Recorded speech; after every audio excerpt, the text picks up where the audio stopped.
At my mother-in-law's anniversary party, my husband screamed across the entire ballroom, "Your appearance disgraces my family. Go wait in the car." He then ordered his security team to forcefully shove me into the sedan and lock the doors. In desperation, I pounded on the tinted glass, tears streaming down my face. But suddenly, the old driver turned around and said calmly, "Serena, please don't cry. Your father has finalized the paperwork. This car, the security detail, and the entire company are now yours. I'm awaiting your instructions. What should we do with your husband?" Hello. Please write in the comments where you're from. Don't forget to subscribe and like. Enjoy the listening. But to understand how a simple music teacher found herself facing such a choice, we need to go back just 1 hour. The Grand Ballroom of Atlanta's most exclusive venue, the St. Regis Grand, was filled with stifling opulence. Crystal glittered everywhere. Tables groaned under the weight of gourmet delicacies, and the air was thick with the scent of expensive perfumes, mixed with the fragrance of fresh lilies. It was the 65th birthday celebration for Patricia Thorne, Marcus's mother. The city's entire elite had gathered here to pay their respects to a woman who considered herself the local queen of charity. Serena Hawthorne stood near a column, trying to take up as little space as possible. She nervously smoothed the edge of her modest beige dress. She had sewn it herself, spending 3 nights straight at her sewing machine to save the family budget.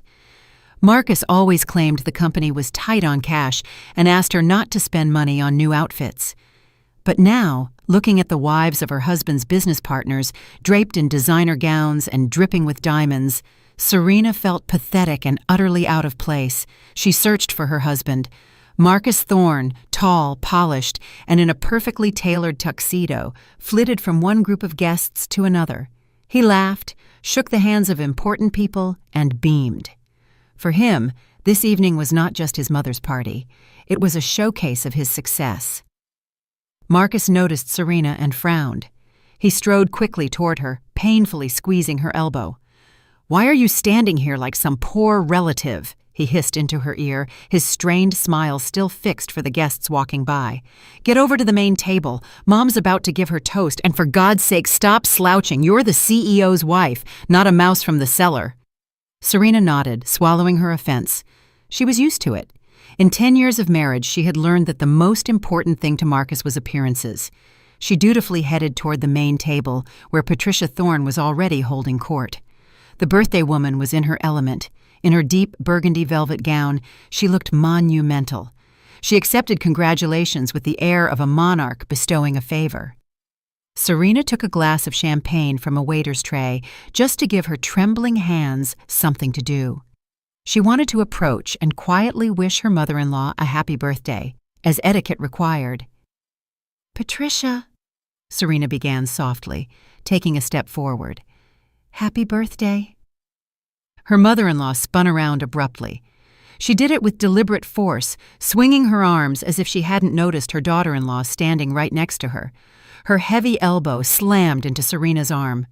The champagne glass slipped from her fingers.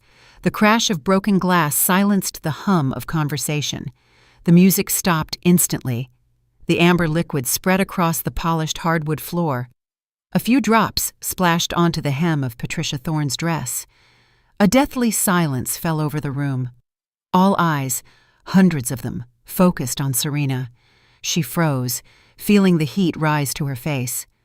"Oh, for heaven's sake!" Patricia sighed loudly for the entire room to hear, delicately brushing off her dress, even though the spot was microscopically small. "Well, of course.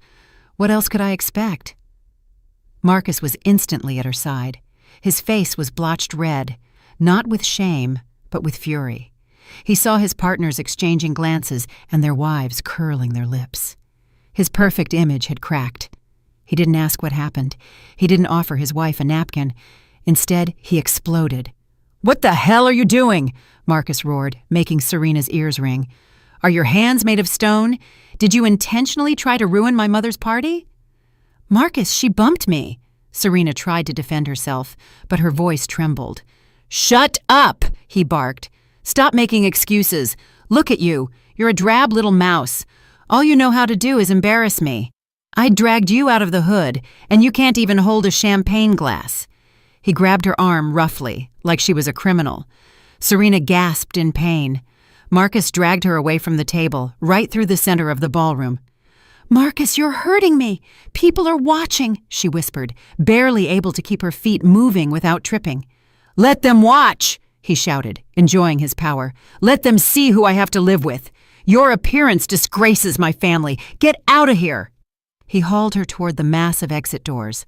2 security guards in black suits instantly rushed over. "Get this thing out of here," Marcus ordered the guards, shoving his wife's arm toward them.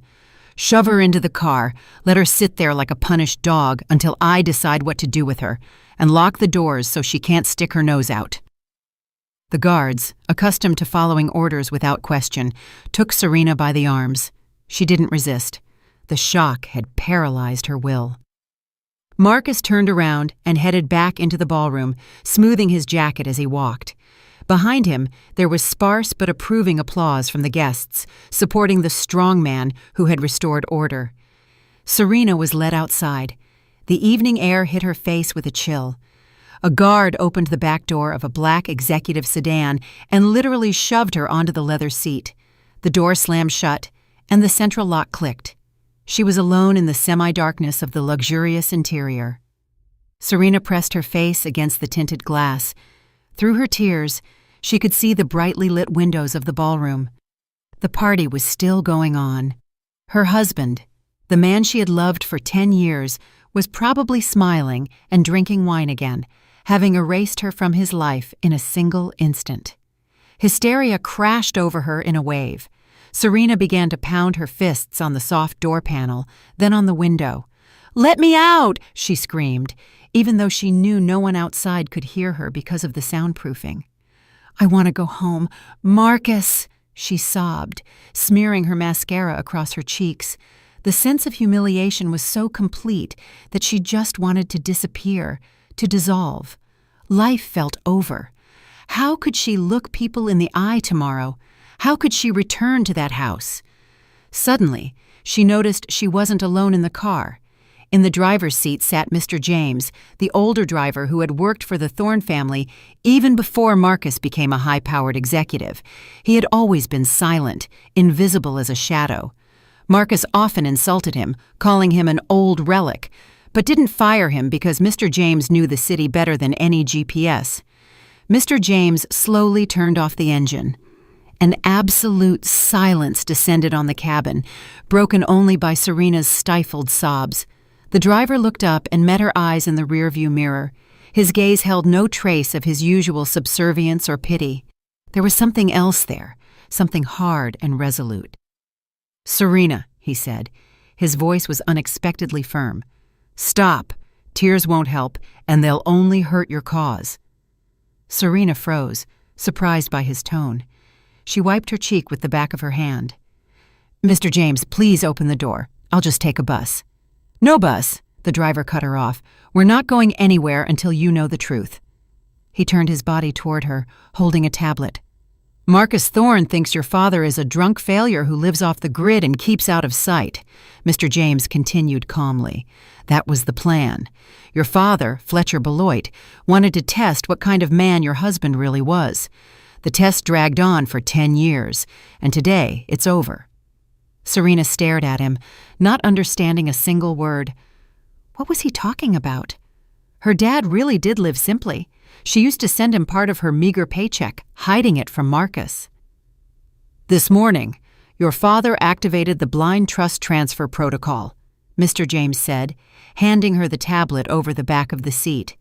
"Look at the screen." Serena took the device with trembling hands. A document from the Secretary of State's corporate registry was open on the screen. The lines danced before her eyes, but Mr. James tapped a finger on the relevant field. "Read it." "Owner of Thorne Group of Companies, Serena B. Hawthorne." Serena read it. Marcus's name wasn't there. It read, Hawthorne Serena B. "But how?" she whispered. "Marcus is the CEO. He's the owner." "Marcus Thorne was never the owner," the driver interrupted her, a faint smirk playing on his lips. He was a hired manager. His contract was for exactly 10 years. The contract expired yesterday at midnight.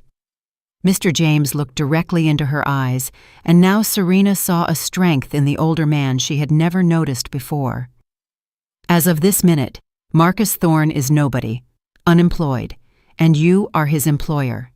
You are the sole owner of this entire business, this car, and these security guards standing outside. Serena shifted her gaze from the tablet to the ballroom windows, where Marcus was celebrating his imagined power. Your father waited until Marcus showed his true colors, Mr. James added. He showed them. Now, it's your move. Serena still gripped the tablet as if it were a life raft in a stormy sea. The letters on the screen didn't change. Owner Hawthorne, SB. The meaning of those words reached her slowly, breaking through the fog of shock and resentment. She looked up at the driver. Mr. James didn't look away, and in his eyes, she saw expectation. I don't understand, she started, but her voice broke. Why did Dad stay silent? Why did he let Marcus treat me like that all these years? So you could see who you were with, Mr. James answered curtly, and so Marcus Thorne would lower his guard.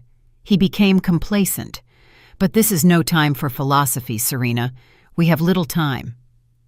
He reached into the inner pocket of his jacket and pulled out a sheet of paper folded into quarters. Marcus didn't just kick you out of the party. He planned to destroy you tomorrow morning. Serena took the paper. It was a copy of a petition for divorce. The date was set for tomorrow. At the bottom, under asset claims, it stated that the spouse claimed nothing, as she had no income or contribution to the marital estate. He was going to serve you this tomorrow at breakfast, the driver continued, enunciating every word. He would have tossed you out on the street with one suitcase the moment his contract expired. He already prepared the security to keep you out of the apartment. You were just a spent resource to him. Something inside Serena snapped. The self-pity that had choked her moments ago suddenly evaporated. In its place came a coldness.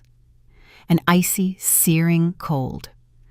For 10 years she had darned his socks, cooked his diet soups, endured his mother's sneers, and scrimped on herself so he could look respectable.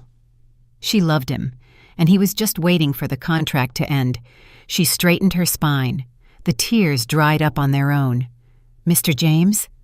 Serena's voice had changed. It held a metallic edge she didn't know she possessed.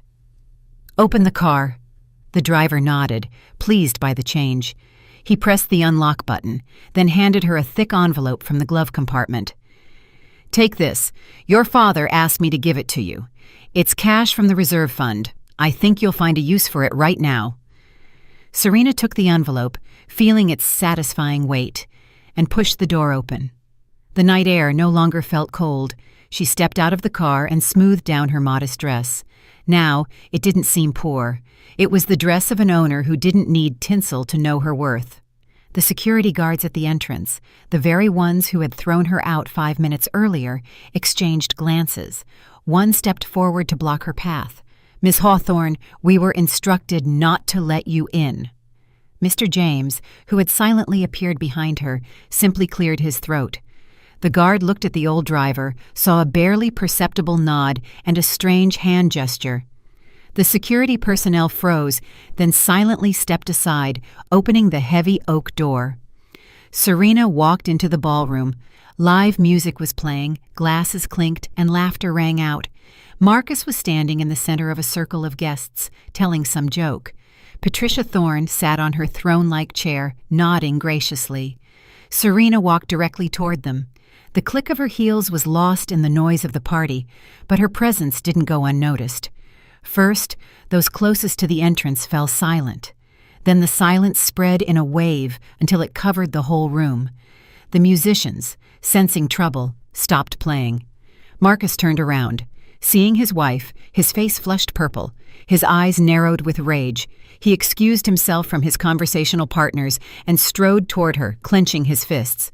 "Have you completely lost your mind?" he hissed, stepping close. I told you to sit in the car. Are you trying to stage a scene in front of everyone? Security!" He looked around, searching for his team. 2 muscular men did enter the room, but they didn't rush to grab Serena. They stood by the wall, arms crossed, and looked at Marcus with stony faces. Serena did not stop. She walked right past her husband, as if he were an empty space, and ascended the small stage where the microphone stand for toast stood. "Get her out of there!" Marcus roared, losing all composure. "Mom, tell her!" Patricia Thorne half rose, opening her mouth to spew another insult, but Serena had already taken the microphone. "Good evening again." Her voice, amplified by the speakers, echoed through the ballroom, bouncing off the crystal chandeliers. "I apologize for interrupting the festivities." The room held its breath. Guests, used to scandals in the society pages, eagerly awaited the climax. "I am obliged to make an important announcement." Serena spoke calmly, looking directly at her husband, who was frozen in the middle of the room. "I, Serena B. Hawthorne, am the sole owner and founder of the Thorne Group of Companies." A whisper ran through the ballroom. Someone chuckled, assuming it was a drunken joke. Marcus laughed nervously, spreading his hands in an exaggerated gesture. "Folks, I apologize," he said. "My wife, she's not well. Overwork, a nervous breakdown. Serena, get off the stage. Don't embarrass yourself." "Due to the identified misappropriation of corporate funds," Serena continued, not even glancing at him, "I am making the decision to immediately terminate this banquet. This event was illegally paid for from the company's accounts. Funding is stopped. I ask everyone to please leave the premises." Marcus went white. He lunged toward the stage to rip the microphone from her hand.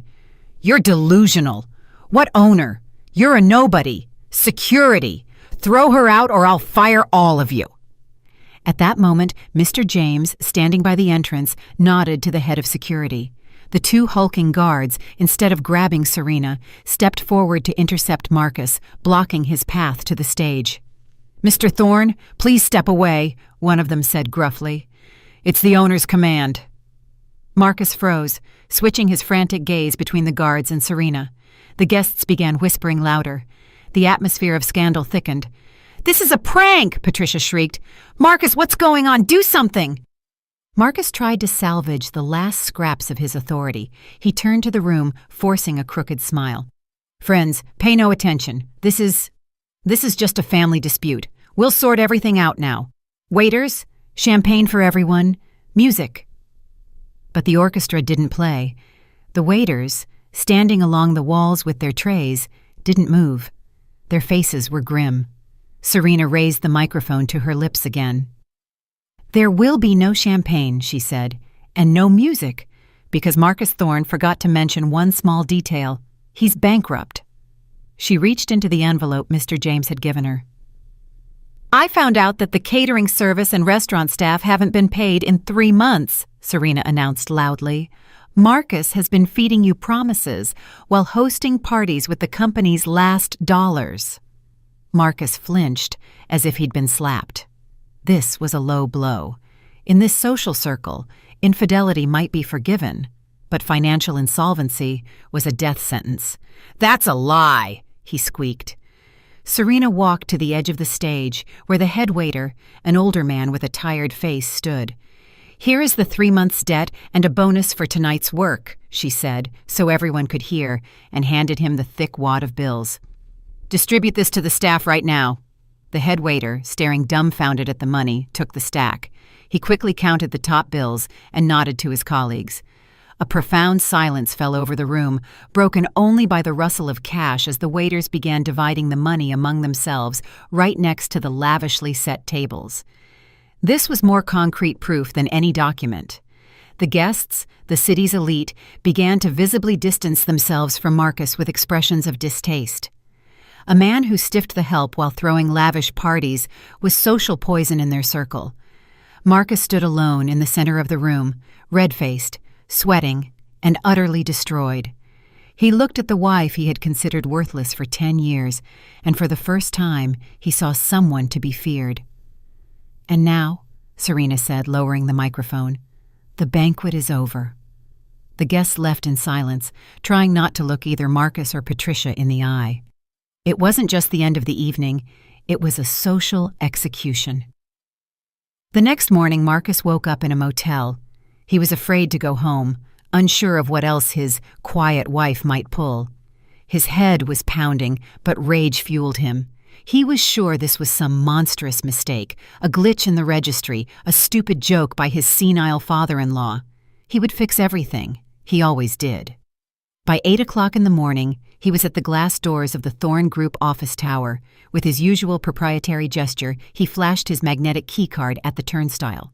The turnstile beeped a warning red signal and didn't open.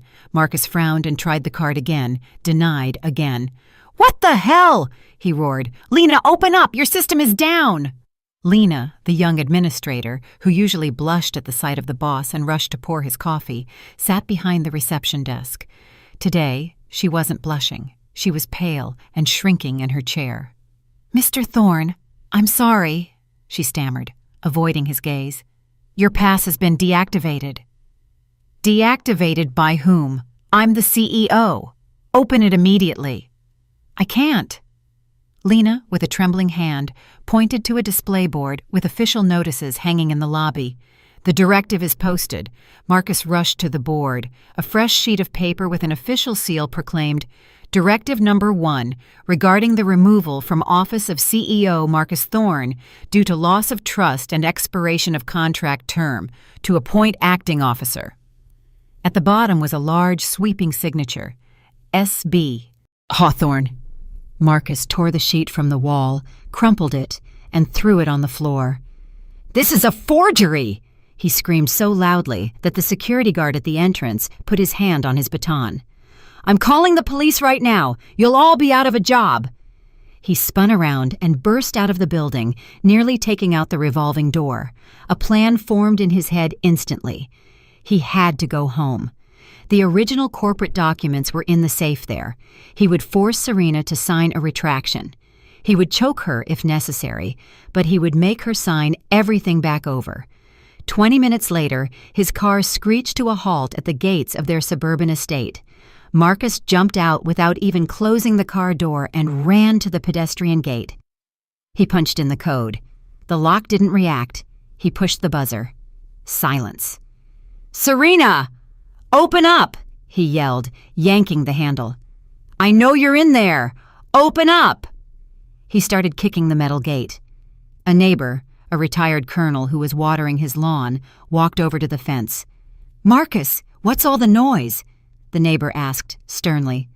"Serena is home, but she asked not to be disturbed." "This is my house!" Marcus shrieked. "She changed the locks!"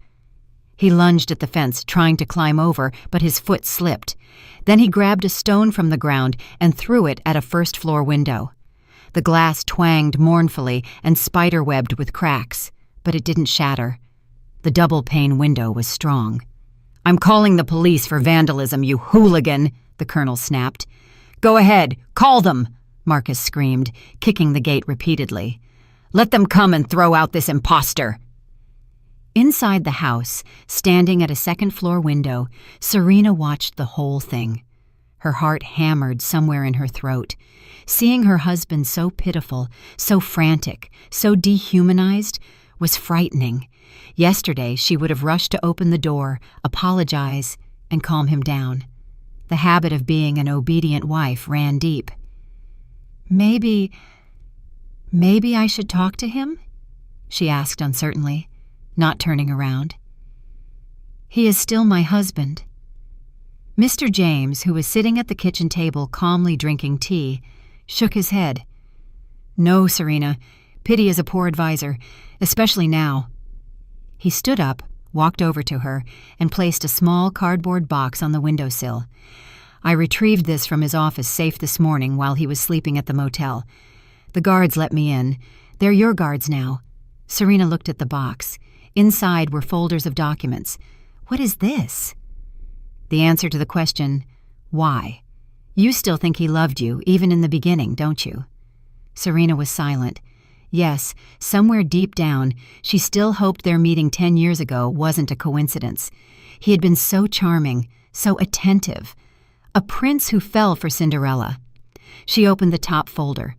The first things she saw were photographs. Old black and white and color snapshots of her childhood home in the country, pictures of her father working in the garden, photos of Serena herself, walking home from music school. The photos were taken with a hidden camera and were all dated. The earliest date was 6 months before she met Marcus. "He was watching us," Serena whispered, feeling her fingers go cold. "Not just watching," Mr. James explained. "He was studying the subject." Beneath the photos was a contract, thick paper, gold embossing, an investment agreement. Serena started reading, and the letters swam before her eyes. The document stated in black and white that Fletcher Beloit, her father, was transferring the seed capital and management of the company to Marcus Thorne on the condition that he marry his daughter, Serena B. Hawthorne. But the most chilling part was Section 4.2. Full transfer of company ownership rights to Marcus Thorne will occur only upon the expiration of 10 years of continuous marriage. In the event of divorce before the expiration of this term, initiated by Marcus Thorne, he forfeits all rights to management and assets and must pay a penalty. Serena read the sentence 3 times. Yesterday, the day of her mother-in-law's anniversary, was exactly 10 years from the day of their wedding. "He waited," Serena said, her voice trembling, but without tears. There was only a feeling of emptiness, as if all her internal organs had been removed. "He tolerated me for 10 years because of this clause." "Precisely," Mr. James nodded. "Every bouquet of flowers, every kiss, every birthday, it was a job. He was fulfilling a contract. He resented you for being forced to live with a country girl to get the money. And yesterday, when the term expired, he thought he was free. He thought the company was his, and he didn't need you anymore." Serena turned the page. It contained correspondence between Marcus and his lawyer, dated the previous week. "As soon as midnight strikes on the 15th, prepare the divorce papers. I want to throw her out on the morning of the 16th. Make sure she doesn't get a dime. I've already wasted 10 years of my life on that gray moth." From the street came the wail of a police siren. Marcus at the gate fell silent. Serena closed the folder. Her hands no longer trembled. All the pity that had stirred within her moments before was dead. It was killed by those dry lines of a contract. 10 years of her life had not been a marriage, but a business project, in which she was merely an encumbrance on the assets. She looked out the window. Police officers were twisting Marcus's arms, pressing him against the patrol car's hood. He writhed and screamed that he was the master of his life. "Mr. James," Serena said, not taking her eyes off the scene, "call the police. Tell them we won't file a complaint for vandalism." The driver raised an eyebrow in surprise. "You want to forgive him?" "No." Serena turned to him, her face calm, like a mask. "If he gets 15 days for vandalism, he gets off too easy. Let him walk. Let him see everything he thought was his crumble. I want him free when I take the rest of it from him." She picked up the next folder from the box. It was labeled, "Patricia Thorne's Condo." "Now, let's deal with his mother." No sooner had Serena opened the folder than the front door downstairs rattled with a bang. Someone was aggressively turning a key in the lock. "I know you're in there, you piece of trash!" Patricia's shrill voice echoed in the hall. "You changed the locks on the gate, but you forgot about my spare house key." Serena slowly closed the folder.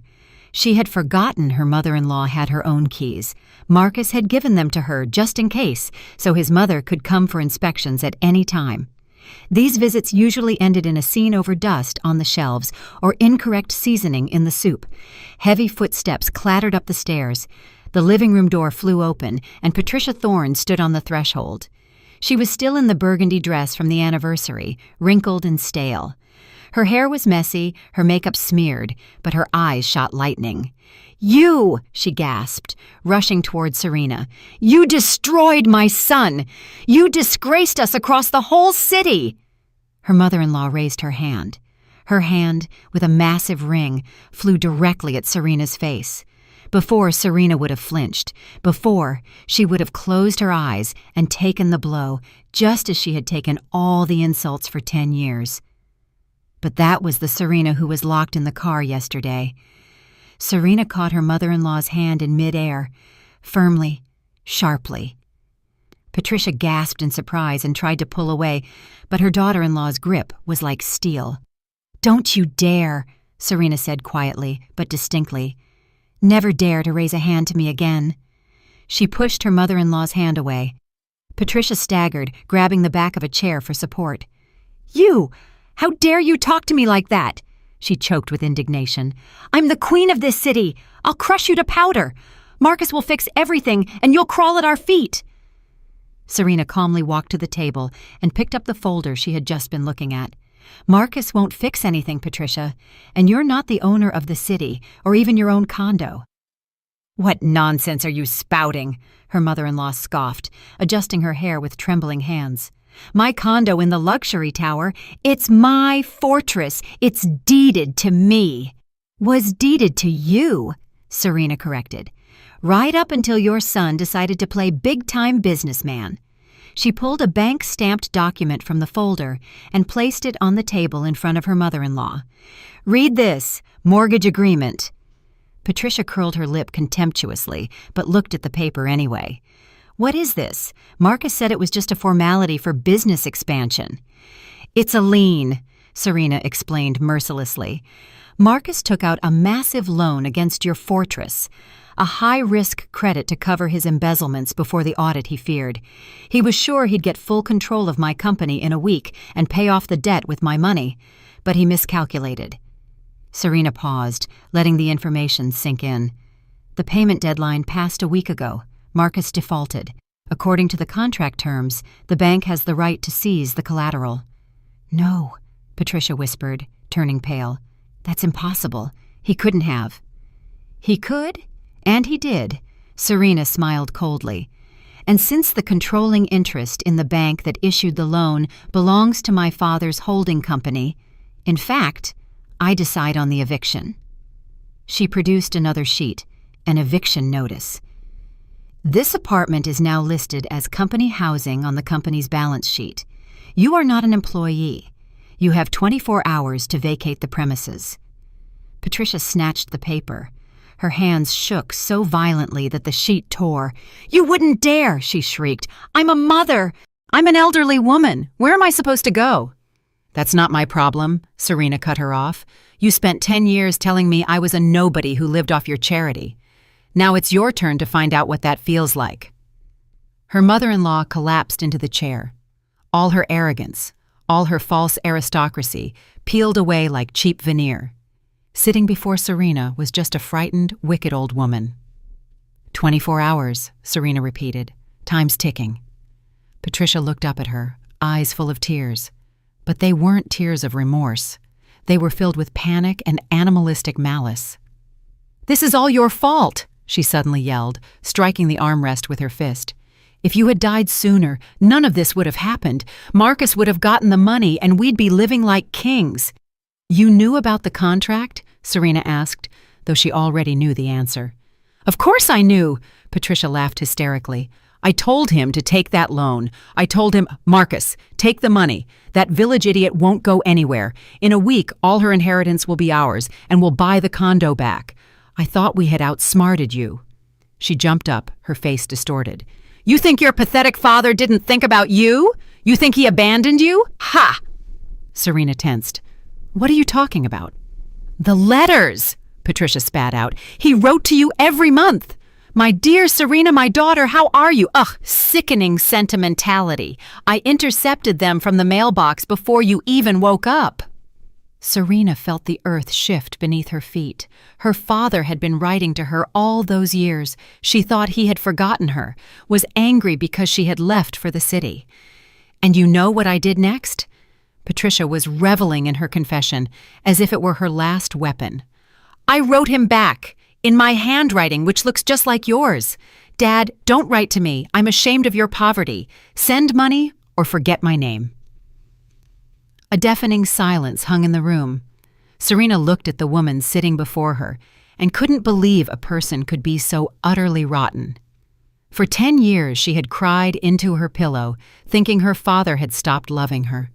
For 10 years she had felt like an orphan with a living parent, and this woman had simply stolen her mail and killed her relationship with her father, all for money. You are a monster," Serena whispered. "I'm a mother who wanted the best for her son," Patricia snapped back, "and you were just an obstacle." Mr. James, who had been standing in the shadows all this time, stepped forward. His face was crimson with suppressed rage. "Serena," he said gruffly, "allow me to throw her out right now. No need to wait 24 hours.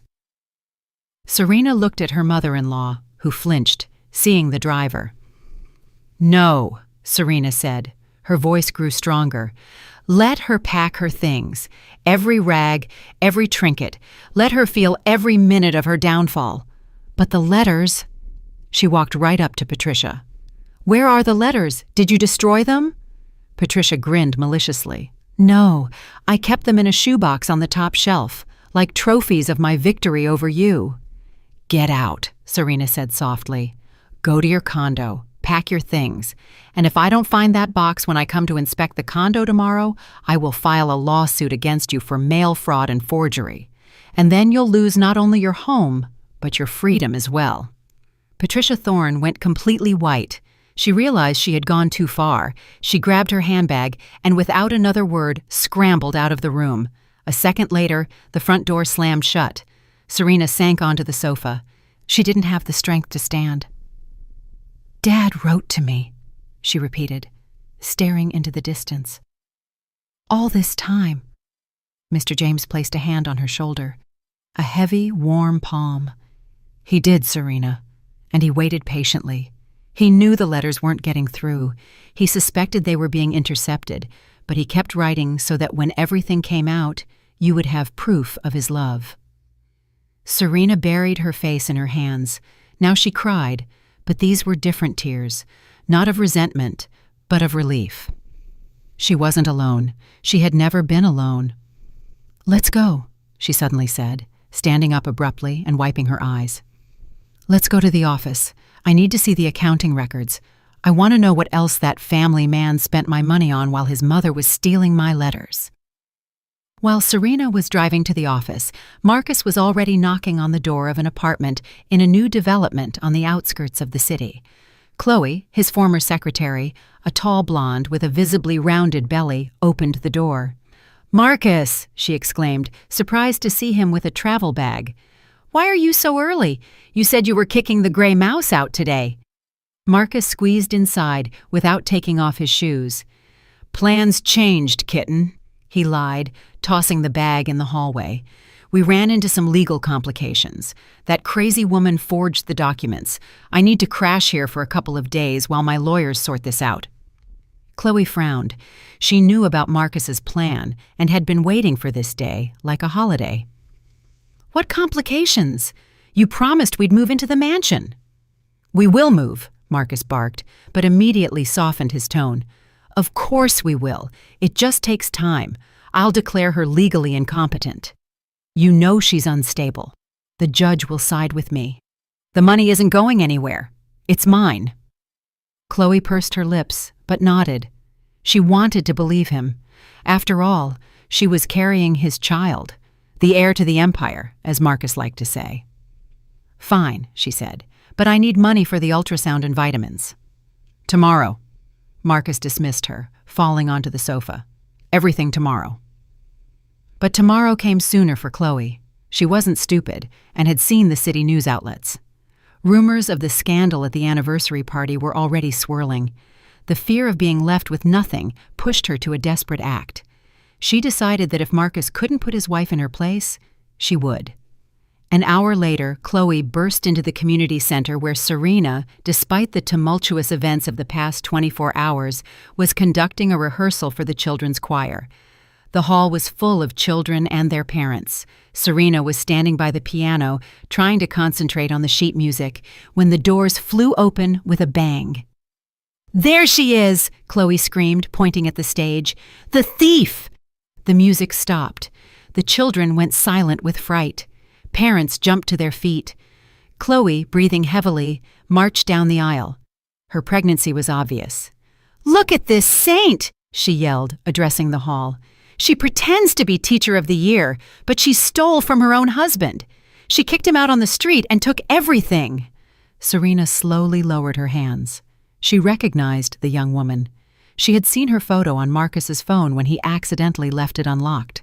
But at the time, she had convinced herself it was just a colleague. "Ma'am, please leave. There are children here," Serena said calmly, though she was shaking inside. "I won't leave," Chloe screamed. "You stole my baby's future. You barren nothing. You're jealous of me because I could give Marcus what you couldn't in 10 years. A murmur went through the hall. The blow was accurate and cruel.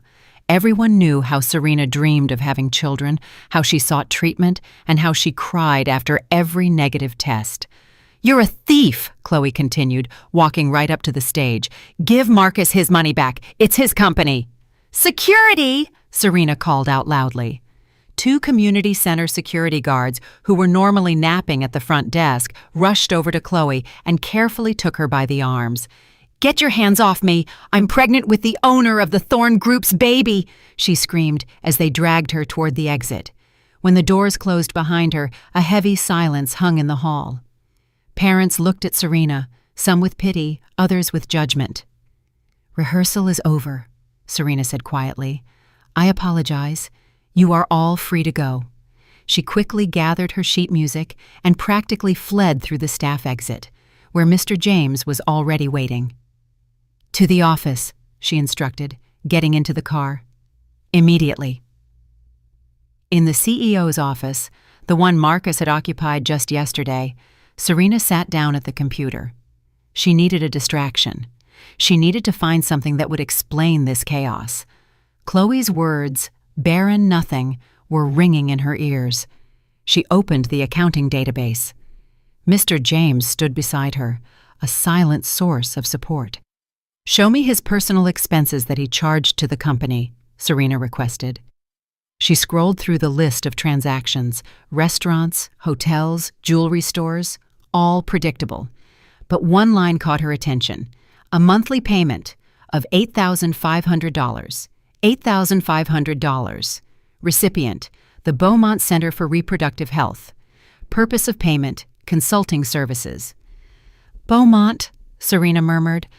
"I went there for treatment. It's a fertility clinic." She frowned. Marcus had always said the treatment was too expensive, that they couldn't afford extra procedures, but according to the statement, he had been paying the clinic regularly. "Mr. James, let's go to Beaumont," she said, printing the statement. The clinic was quiet and sterile. Serena burst into the office of the chief physician, Dr. Markova, the very man who had managed her care all these years. Dr. Markova, a gray-haired man in glasses, flinched when he saw her. "Serena, you don't have an appointment." Serena slapped the bank transfer statement onto his desk.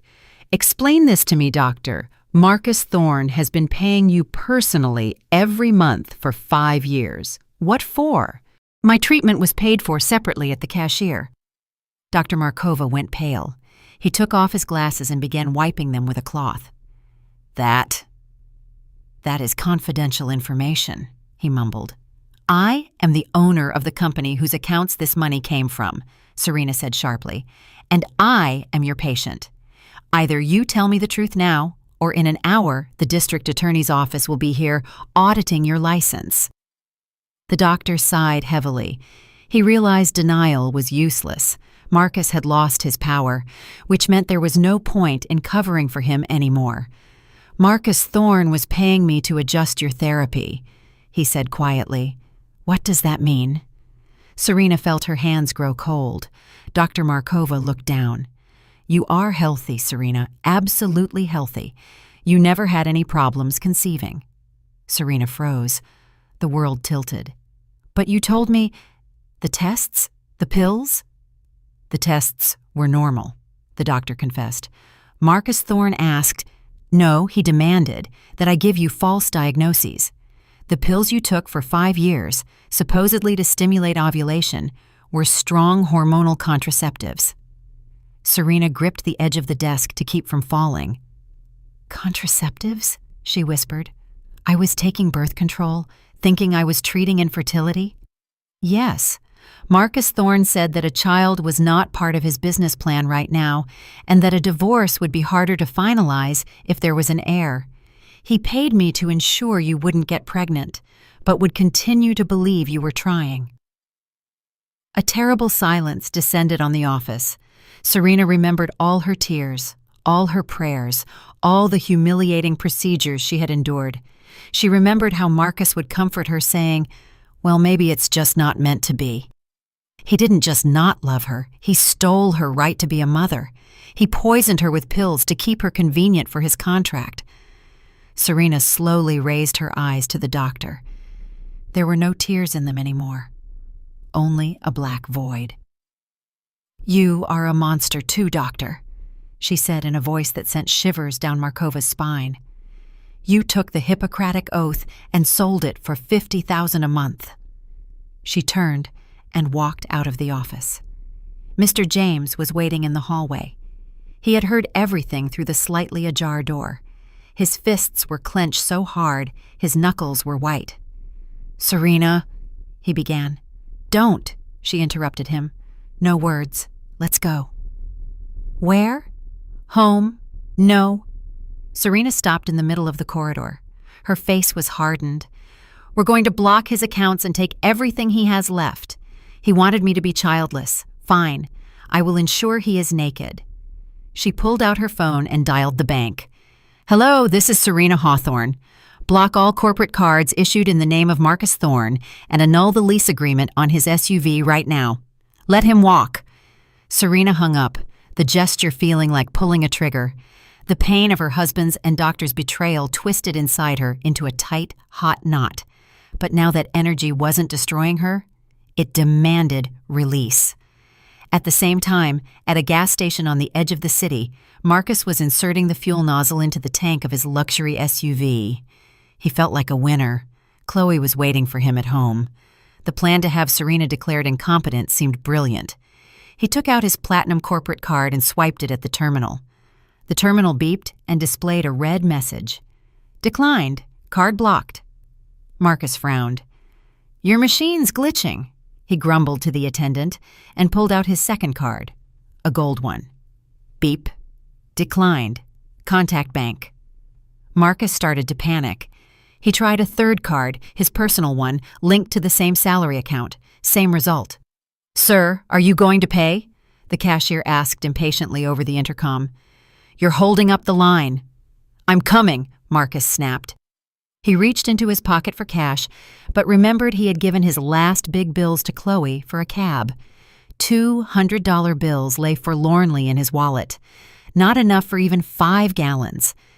Suddenly, his car's engine stalled on its own, even though the key was in the ignition.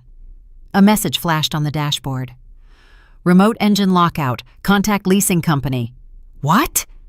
Marcus slammed his fist on the steering wheel. "Are you crazy? I'm the CEO." He jumped out of the car and started calling the leasing department. "Mr. Thorne?" The manager's cold voice sounded like a verdict. "The lease agreement has been terminated by the company owner, Ms. Hawthorne. We have been instructed to impound the vehicle. A tow truck is already on the way. Please vacate the cabin and surrender the keys." Marcus stood in the middle of the gas station, feeling the ground disappear beneath his feet. Drivers behind him were honking impatiently. He had been thrown out of his own life with a single phone call. "Go to hell!" he yelled, throwing his phone onto the seat. "I'll walk, but I'll destroy all of you." He grabbed his briefcase from the passenger seat and ran out of the car. The tow truck was indeed turning into the gas station. Marcus walked along the shoulder, swallowing dust. One thought hammered in his head. Money. He needed money to hire lawyers, bribe a judge, and regain control. His gaze fell on his wrist, his Swiss watch, a gift from trusted partners for his 35th birthday. He had always been proud of it, telling everyone it was worth the price of a small house. "A pawn shop," he whispered. "That's it." An hour later, sweaty and furious, he walked into an upscale pawn shop downtown. "I need to sell this." He carelessly tossed the watch onto the velvet cushion in front of the appraiser. "I need $1 million, urgently. We'll settle the rest later." The appraiser, an older man with a jeweler's loupe in his eye, took the watch. He examined it closely, looking at the mechanism, then removed the loupe and looked at Marcus with pity. "Young man, I don't accept replicas, even good quality ones." "Are you blind?" Marcus flared up. "It's genuine. Serious people gave it to me." "Your serious people cut corners," the appraiser smirked. "Chinese mechanism. The case is gold-plated, not gold. It's worth maybe $50 at a flea market." Marcus snatched the watch back. His hands were shaking. The people he considered friends and partners, the ones he tried so hard to impress, had simply played him. For 5 years he wore a cheap knockoff and boasted about it. He bolted out into the street. He had to call one of them. They had to help. He had done so much for them. He started scrolling through his contacts. Boris Peterson, owner of the construction firm. "Boria, buddy, it's Marcus. Listen, I have a situation here. Temporary trouble. I need to choke off my wife's funding." "Marcus." Boris Peterson's voice was dry. "Sorry, I'm busy, and don't call me again. We work with Fletcher Beloit now. You know who the real money man is. We don't need your problems." Dial tone. Next. Arcadius, the councilman. "RC, help me out!" Subscriber temporarily unavailable. Another one. Another nobody. Everyone turned away. They all knew Marcus was just a facade, and that facade had crumbled. He was king for an hour, and that hour was over. Despair crashed over him in a black wave. He had nothing. No car, no money, no connections, no friends. Even his watch was a fake. Chloe was waiting for money. If he showed up empty-handed, she would kick him out too. Then he remembered. The cabin. The old Thorne family cabin, which he hated but hadn't sold only because his mother begged him to keep the ancestral home. There, in the corner, hung antique icons, Grandma's icons in silver settings. His mother claimed they were miraculous and worth a fortune. "The icons," Marcus hissed. "I'll sell the icons to a black market collector. That'll be enough for a start." He flagged down a passing car, promising the driver he would transfer the money once he got to the internet. The cabin greeted him with silence and the smell of decaying leaves. Marcus didn't bother looking for the keys. He simply kicked in the flimsy porch door. Inside, it smelled of dampness and old wood. He rushed into the living room. There they were, 3 icons in the corner, gleaming dully in the gloom. Saint Nicholas, the Mother of God, and the Savior. The settings looked heavy, ancient. Marcus grabbed a chair, pushed it up to the shelf, and with trembling hands, lifted the center icon. "Forgive me, saints," he nervously chuckled, "but business is business." He flipped the icon over to check the artist's mark and froze. On the back of the board, written in black marker, was Reproduction, 2018, Sofino Art Workshop. He grabbed the second one. Reproduction, the third, the same thing. "What?" he yelled, throwing the icon onto the floor. "Where are they? Where is the silver?" The frame cracked, and a cheap paper lithograph glued to plywood fell out. "Looking for the originals, Mr. Thorne?" The voice came from the doorway. Marcus spun around violently. Mr. James stood there in his usual chauffeur's jacket, hands in his pockets. He looked at Marcus not as a former boss, but as a misbehaving cat. "You!" Marcus shrieked. "You stole them, you old thief! Where are the icons?" "I didn't steal them. I saved them," the driver replied calmly, stepping into the room. 5 years ago, when you first put your mother's condo up for collateral, I knew what kind of person you were, a person who would sell everything. So I replaced the originals with copies. The real icons are in a safe deposit box in Serena's name." Marcus clenched his fists. Rage blinded him. This old man, this silent servant, had been smarter than him all along. You were always against me," Marcus hissed, moving toward the driver. "I knew it. I felt it. You were spying on me." "I was just watching," Mr. James shrugged. "And listening." He pulled out his phone. "Would you like to hear what I heard?" Mr. James pressed the screen. Marcus's voice played from the speaker. The recording was clearly made in the car, likely on the dash cam Marcus had forgotten about. Yeah, Chloe, just be patient a little longer. As soon as I get full control, I'll clean house. I'll throw that gray mouse in a mental institution. And the old fart, that driver, I'll fire him first thing. Or no, better yet, I'll set him up, frame him for stealing spare parts, and let him rot in jail. He knows too much. Chloe's recorded voice giggled. You're so cruel, kitten. I'm pragmatic, Marcus's recorded voice replied. In this world, only predators survive, and that old man is used up material, just like my dear wife. The recording cut off. Marcus stood, breathing heavily. He was caught by his own words, caught at the scene of the crime, caught in his own lies. You wanted to put me in jail? Mr. James asked softly. For a theft I didn't commit. And now you're standing here in someone else's property with a smashed icon at your feet. That's breaking and entering, Mr. Thorne. Section 139 of the Penal Code and attempted theft of cultural artifacts. Marcus looked around. The window was cracked. The door was kicked in. He was trapped. Mr. James? Marcus's voice suddenly became ingratiating, pathetic. Why do we need the police? We're family. I spoke in anger. Let's make a deal. I'll pay you. Later, when I get the money back. The driver shook his head. There was so much contempt in his eyes that Marcus felt physical pain. You still don't get it. Money doesn't decide anything here anymore. I called the squad 10 minutes ago. Hear that? In the distance, an actual siren wailed on the highway. Marcus dashed toward the window, but Mr. James blocked his path. The older man was surprisingly strong. He simply held out his arm, and Marcus, running into it, bounced off and hit the wall. Sit tight, the driver ordered. Wait, it's time to answer for your words. The police officers entered the house, and within a minute, Marcus was lying face down on the floor, feeling the cold of handcuffs on his wrists. He was led out under escort, like a common thief, and shoved into the patrol car. The humiliation was absolute. All the way to the precinct, he was silent, thinking feverishly. In the holding cell, it smelled of sweat and despair. Marcus sat on the bench, clutching his phone. He was allowed one call to his lawyer, but he didn't call a lawyer. He had one last card to play, an old debt from the district attorney, whom Marcus had once helped cover up a DUI case involving his son. Sergio, it's Thorne. I'm in lockup. Get me out. You owe me.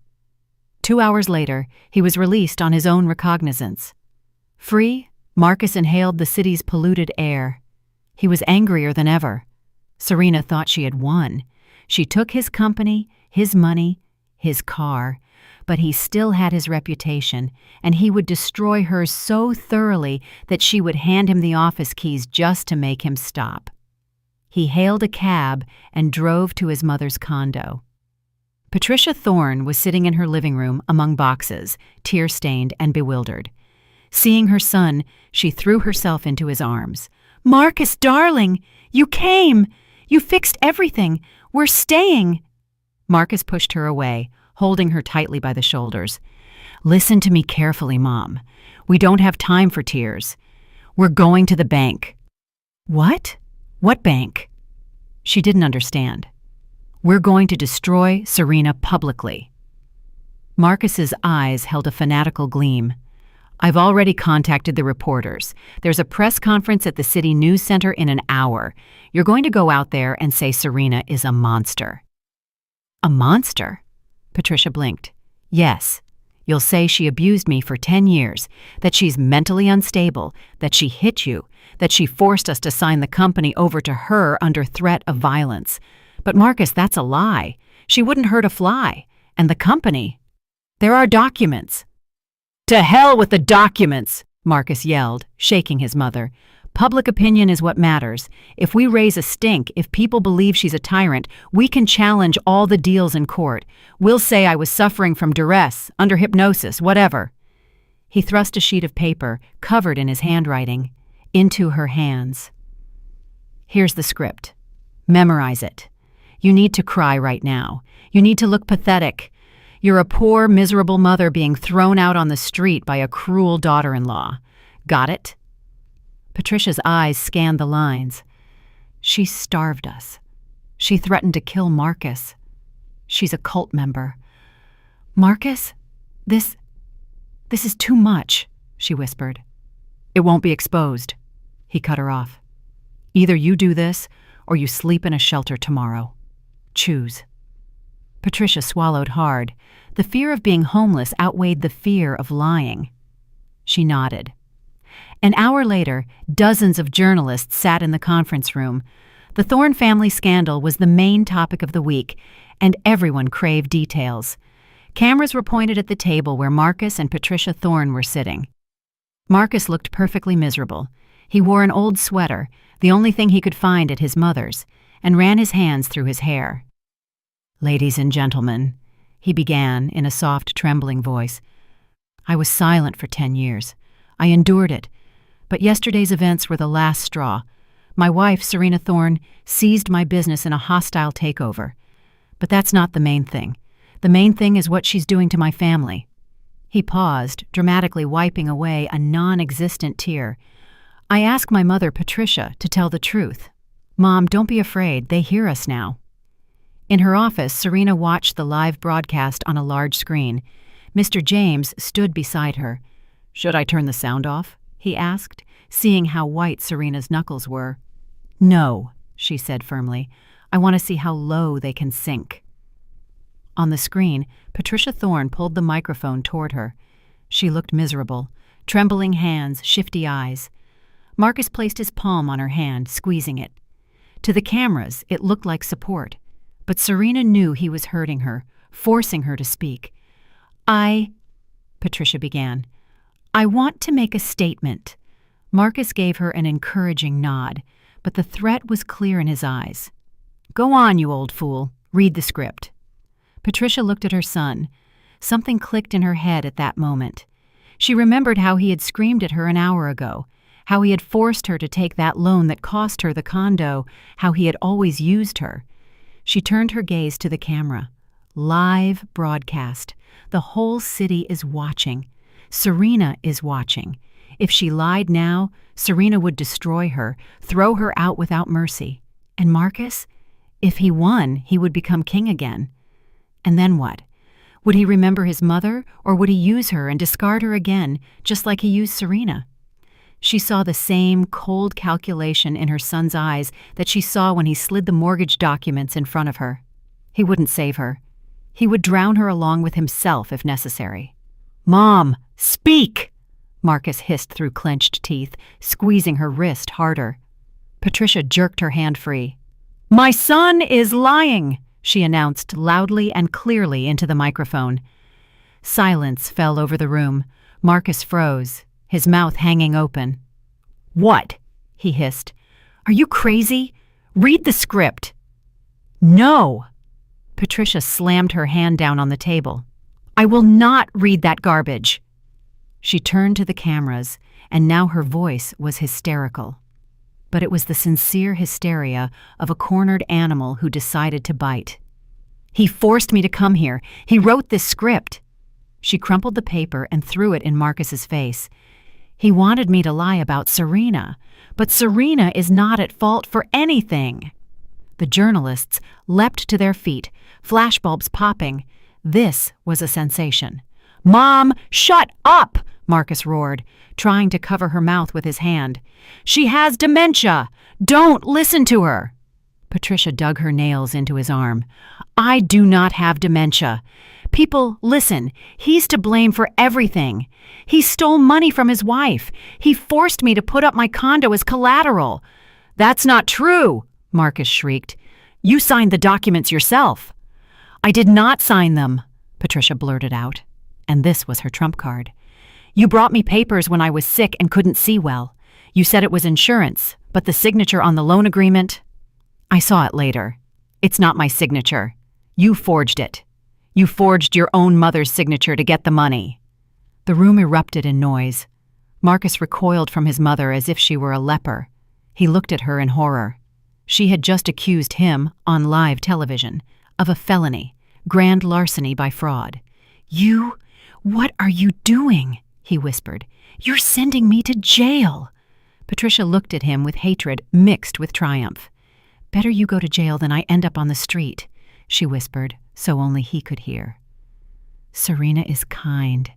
If I help her put you away, she might let me keep the condo. And you? You are nobody to me. You sold me out, son. She turned back to the microphone. Serena, she yelled at the camera. If you hear me, I'm ready to testify. I'll tell you about all his scams, all the offshore accounts, how he sold your jewelry. Just don't throw me out. In the office, Serena slowly exhaled. She hadn't expected this turn. The spiders in the jar were starting to eat each other. Well, I'll be, Mr. James whistled. The mother sold out the son to save her own skin. She's not saving her skin, Serena said quietly. She just chose the stronger owner. She realized Marcus lost and switched sides. Serena pressed the button on the remote, muting the sound. On the screen, Marcus silently screamed, surrounded by journalists, while Patricia sobbed, covering her face with her hands. Mr. James, Serena said, call the lawyers. Have them contact Patricia Thorne. If she's really willing to testify about the forged signature, we can annul the condo's lien. You want to give her back her home? The driver asked, surprised. I want to return the condo to the company's balance sheet, Serena corrected him sharply. And let Patricia live there for now as a tenant at will. That will be her punishment, living there and knowing I can evict her at any second. Let her thank me every day for the roof over her head. For her ego, that's worse than prison. And Marcus? Serena looked at the dark screen. Marcus couldn't talk his way out of this now. His mother's testimony was the final nail in the coffin. At that moment, Mr. James's phone rang. It was the head of security. Serena, the driver handed her the phone. They say Marcus ran away from the press center through the back door. The journalist almost tore him apart. Where would he go? Serena asked. He has nowhere left to go, Mr. James replied. No condo, no car, no money. His mother betrayed him. There's only one place left where he might try to grab one last thing. Serena understood. The community center. The annual concert was tonight.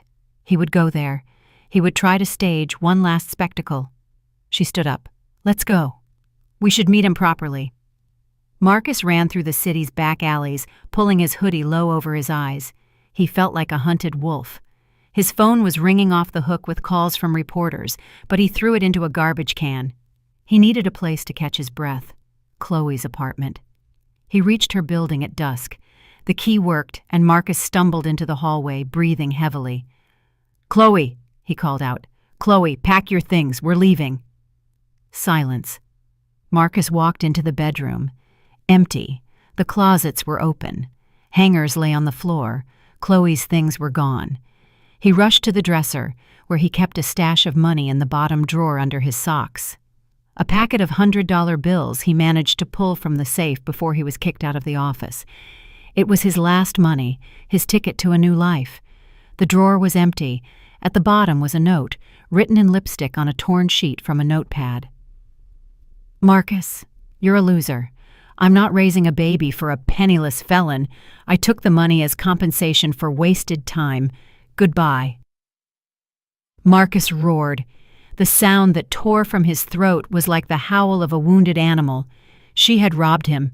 That girl, the one he showered with gifts.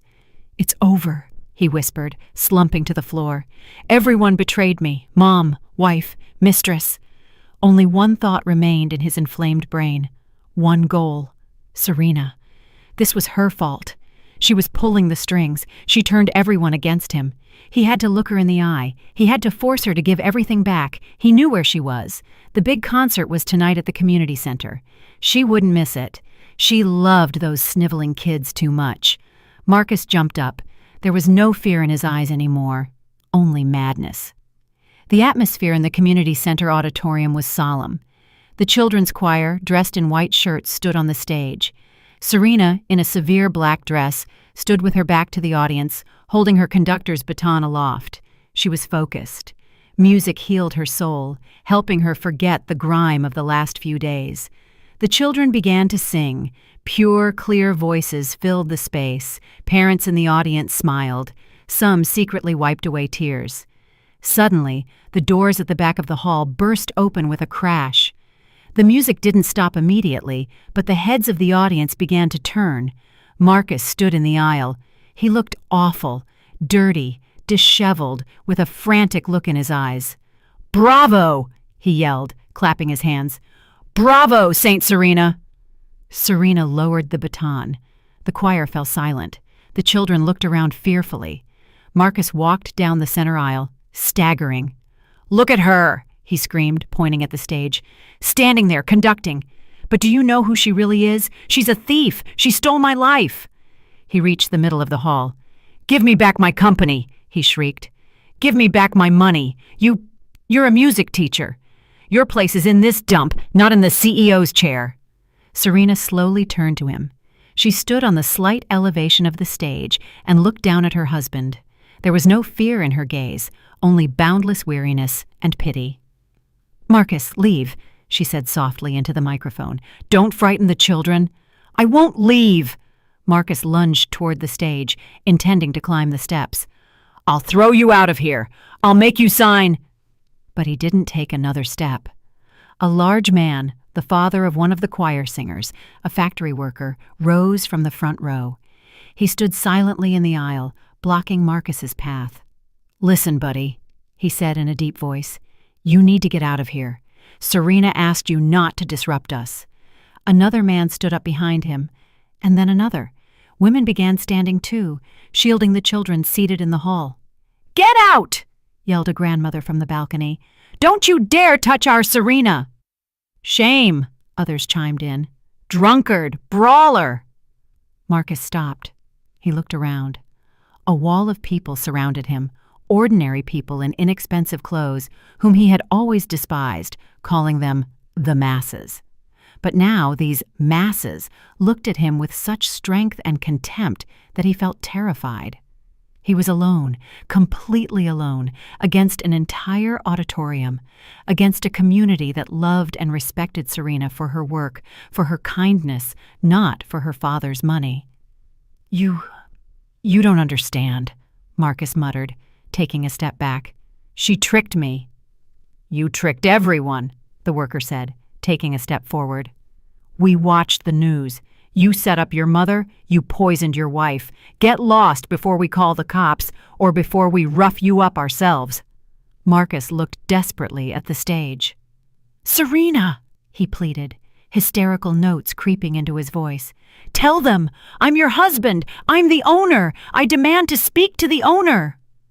Serena placed the baton on the music stand. She walked down the steps of the stage.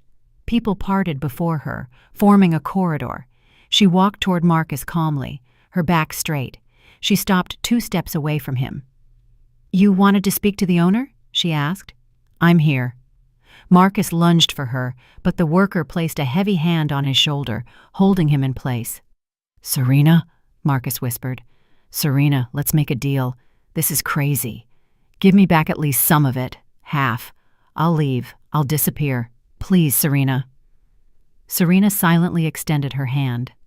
Mr. James, appearing as if from nowhere, placed a thin blue folder in her palm. "I won't make a deal with you, Marcus," Serena said. "Negotiation is inappropriate here. You only have 2 options." She opened the folder. "Option 1, prison. My lawyers and auditors have completed their review. Grand larceny, forgery of signatures, mortgage fraud, fake medical treatment. That's about 15 years, Marcus. Federal prison. Your mother has already given a statement.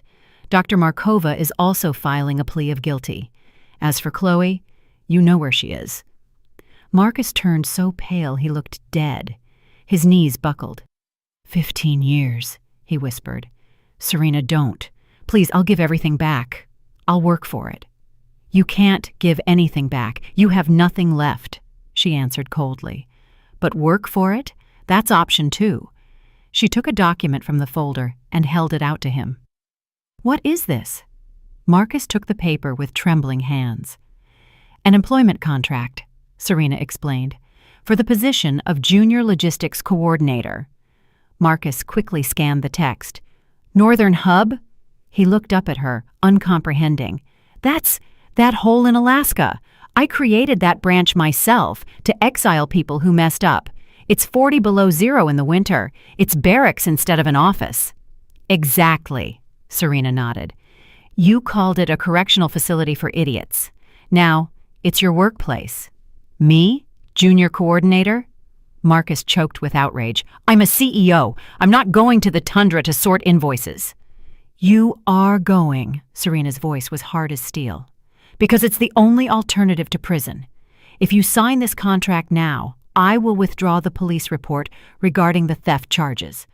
I'm giving you a chance to remain free and honestly compensate the company for the damages. The salary will be minimal. Everything else will go toward paying down your debt. Marcus stared at the paper. This was hell. Exile. Humiliation. He, Marcus Thorne, would live in a barracks and take orders from some warehouse manager whom he himself had put there. And if I refuse? Serena nodded to Mr. James. He made a hand signal. 2 police officers appeared in the doorway of the hall. They didn't enter. They just stood and waited. They're waiting for my signal, Serena said. Either you sign right now and get on the train tomorrow morning, or they put the handcuffs on you immediately, and you go to federal lockup for a long time. Decide. Marcus looked at the police officers, then at the working-class people who surrounded him in a tight circle, then at Serena, who was no longer a gray mouse, but a rock against which his life had shattered. His hands trembled. His pride screamed, "No!" But the fear of a prison cell was stronger. He imagined 15 years behind bars and knew he was broken. "A pen," he hoarsely choked out. Mr. James handed him a cheap ballpoint pen. Marcus pressed the sheet against the folder Serena was holding and, grinding his teeth, signed his name. "That's everything," Serena said, taking the contract. "Your train is tomorrow at 6:30 a.m. The ticket is one-way, coach class. Don't be late." She turned to the audience. "The concert continues," she announced loudly. "Children, I apologize for the interruption." She walked onto the stage without even glancing back at her husband. Marcus stood there, clutching the copy of his sentence. People began to return to their seats, stepping distastefully around him as if he were a pile of garbage. He was crushed, destroyed. And the most terrifying thing was that he knew he had done it to himself. The police officers at the entrance turned and left. Mr. James walked over to Marcus. "Time to go, junior coordinator," he said. "You still have to pack, though you don't have much to pack." Marcus stumbled toward the exit to the sound of the orchestra starting up again. Behind him, the music, clean and bright, resumed, and there was no place in its score for him anymore. The doors closed behind Marcus, cutting him off from the light and warmth of the concert hall. He found himself in the cold autumn night, alone with his defeat. He had no choice but to head for the train station. 3 months flew by in a blur. The city changed. The sign on the main office building was replaced. Instead of the pompous Thorne Group, there was now a modest but stylish sign. The Beloit Cultural Foundation, in honor of Serena's mother's maiden name. The CEO's office no longer smelled of expensive cognac and cigars. Now, there were always fresh flowers, and the desk held plans for new music schools and grants for talented children, not schemes for kickbacks. Serena walked out of the Beaumont Center, but now she wasn't walking with her head down as she used to. She was beaming. In her hands, she clutched a folder with test results. A new, honest doctor she had hired after firing Dr. Markova had just confirmed that her body had fully recovered after stopping the harmful drugs. Her chances of a natural pregnancy were high. She inhaled the fresh, frosty air. Life was just beginning. At 36, she felt young. At the entrance, the familiar black sedan was waiting for her. Mr. James, who now officially held the position of head of security, but, by old habit, liked to drive Serena himself, opened the back door. "Good news, Serena?" he asked, noticing her smile. "The best, Mr. James," she replied, sitting down. "We're starting the protocol. The doctor said I'll most likely be pregnant by spring." "Thank God." The old man smiled genuinely, closing the door.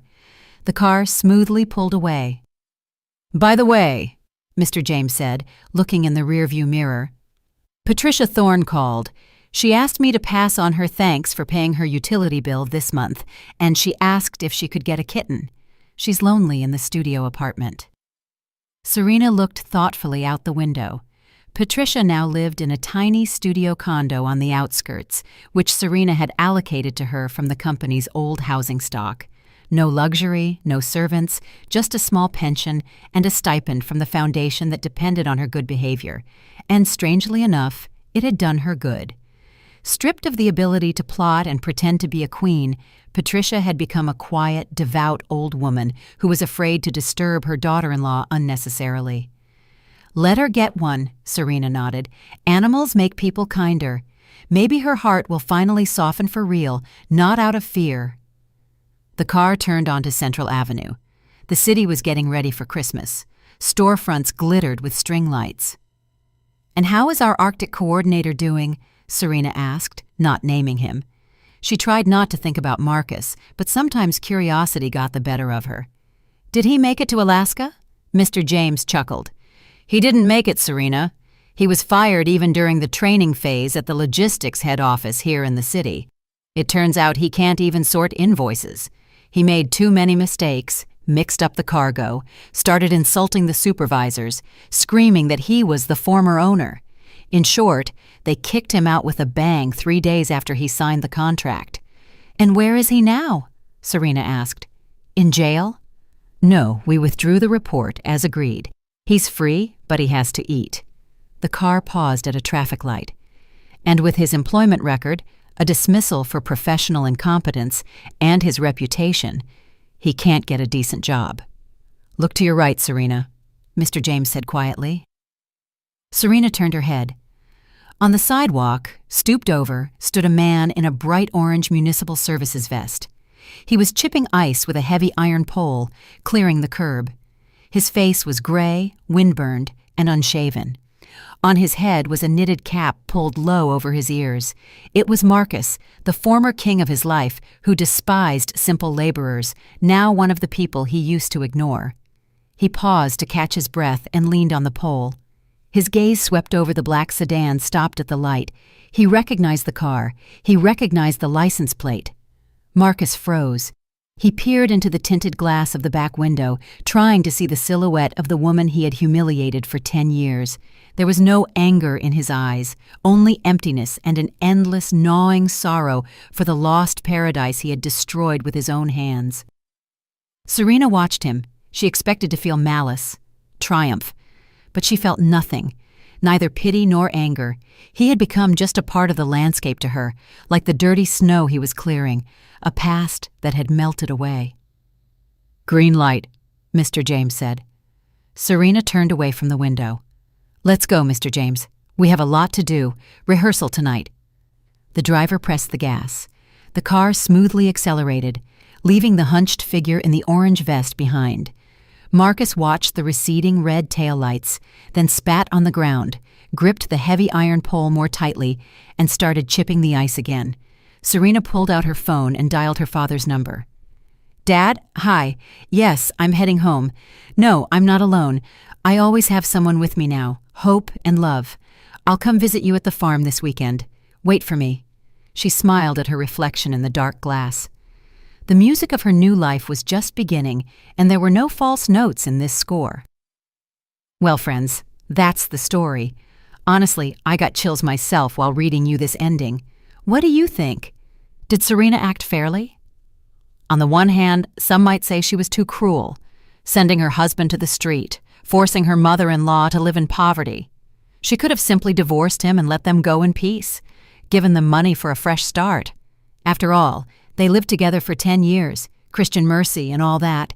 But on the other hand, did Marcus deserve mercy? A man who poisoned his wife with pills so she couldn't have children, all for money. A man who forged his own mother's signature and was ready to send her to jail. It seems to me that a pole and ice are still a very gentle punishment for him. Life itself set things right. He received exactly what he put out into the world, coldness and indifference. And Patricia betrayed her son to save her roof. Spiders in a jar, as Serena said. But perhaps living a quiet, humble life like this is what will save her soul. I'm very interested to hear your opinion. Did Serena do the right thing by not sending Marcus to jail and giving him a chance to work with his hands, or should she have pressed charges to the end? Write in the comments how you would have acted in her place. Would you have forgiven or taken harsher revenge? If the story captivated you, if you worried about Serena as much as I did, please give this video a like. It really helps our channel grow and tell you new stories. And be sure to subscribe so you don't miss the next episodes. We have many more life dramas in reserve that will take your breath away. Do you want to know how Serena's life turned out? Did she have a child? Did she find true love? If you want a continuation, write "I want part 2" in the comments. If we get enough requests, I will definitely read you the second part. All the best. In the middle of the screen at the end of this video, a window will appear. Please click on that window.